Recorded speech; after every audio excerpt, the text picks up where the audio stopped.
एक मित्र ने पूछा है कि प्रस्थान त्रयी क्या है? इस प्रस्थान त्रयी के बारे में मार्गदर्शन कीजिए। जिस मित्र ने ये प्रश्न पूछा है कि प्रस्थान त्रयी क्या है, वास्तव में उनका प्रश्न बहुत ही महत्वपूर्ण है और हर व्यक्ति को, हर सनातन धर्म के व्यक्ति को या हर व्यक्ति को यह समझना अत्यंत ही आवश्यक है।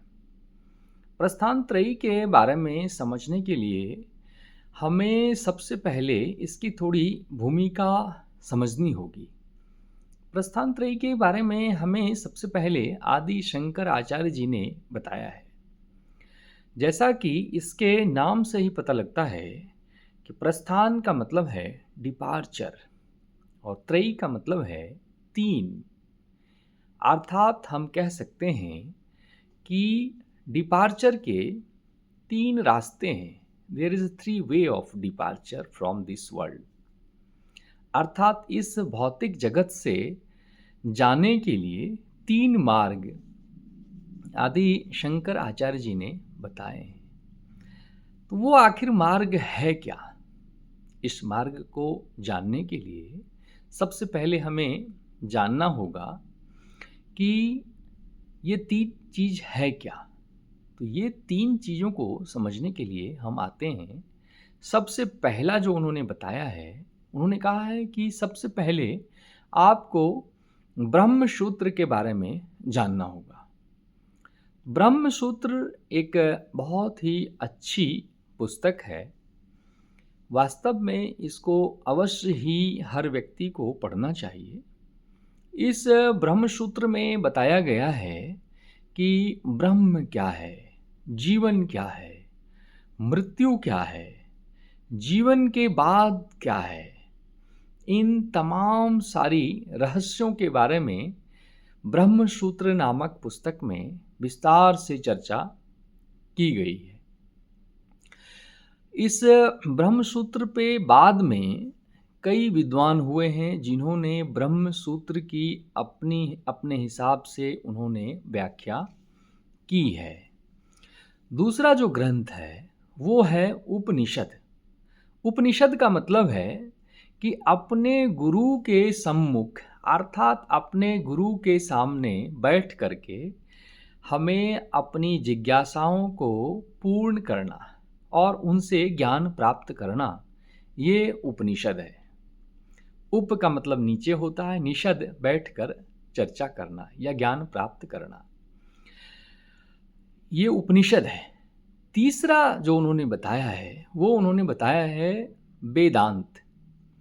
वेद का मतलब होता है नॉलेज और अंत का मतलब होता है एंड। और वेदांत का सबसे जो महत्वपूर्ण हिस्सा है वो है श्रीमद् भगवत गीता।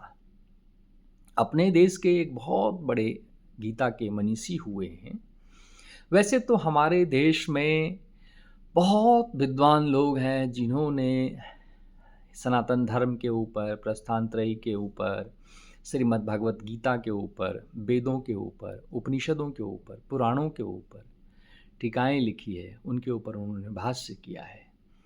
और सनातन धर्म में यह भी कहा जाता है कि कोई भी धर्मगुरु जब तक प्रस्थान त्रयी के ऊपर भाष्य नहीं करता, जब तक प्रस्थान त्रयी के ऊपर उनकी टीकाएँ नहीं होती है या इनका जब तक वो अध्ययन नहीं करते हैं, तब तक वो आचार्य या धर्मगुरु या तमाम सारी जो ये धार्मिक उपाधियां हैं उसको ग्रहण करने के लिए वो सक्षम व्यक्ति नहीं है। तो इसीलिए आपने देखा होगा कि कई ऐसे धर्मगुरु हुए हैं जिन्होंने प्रस्थान त्रयी के ऊपर उन्होंने लिखा है। वर्तमान समय में परम पूजनीय राम भद्राचार्य जी महाराज हैं, उन्होंने भी प्रस्थान त्रयी के ऊपर बहुत सुंदर और बहुत विस्तार से चर्चा की है। एक जगत गुरु हुए हैं कृपालु जी महाराज, उन्होंने लिखा है। ये आधुनिक समय की मैं बात कर रहा हूँ। और पूर्व में तो कई ऐसे व्यक्ति हुए हैं जिन्होंने प्रस्थान त्रयी के ऊपर विस्तार से चर्चाएं की है। तो हम इसमें बात कर रहे थे वेदांत प्रस्थान त्रयी का जो अगला हिस्सा है ब्रह्मसूत्र, उपनिषद और वेदांत। तो वेदांत में जो सबसे महत्वपूर्ण हिस्सा है वो है श्रीमद् भागवत गीता। गीता हमें बताती है कि आखिर यह जीवन क्या है, मृत्यु क्या है, और गीता हमें जीवन में कैसे परफेक्शन आए और जीवन का पर्पस क्या है, इसके बारे में भी श्रीमद् भगवत गीता विस्तार से हमें बताती है।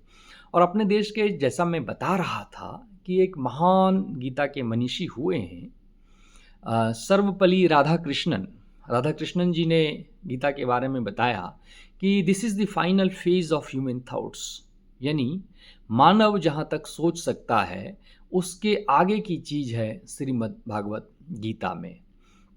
इसीलिए आप देखेंगे कि ये तीनों जो ग्रंथ है, इसका अध्ययन करना, इसका चिंतन करना और इनका सतत अभ्यास करने से ही एक व्यक्ति इस संसार से जब जाएगा तो सही मार्ग से और सही जगह पर जाएगा।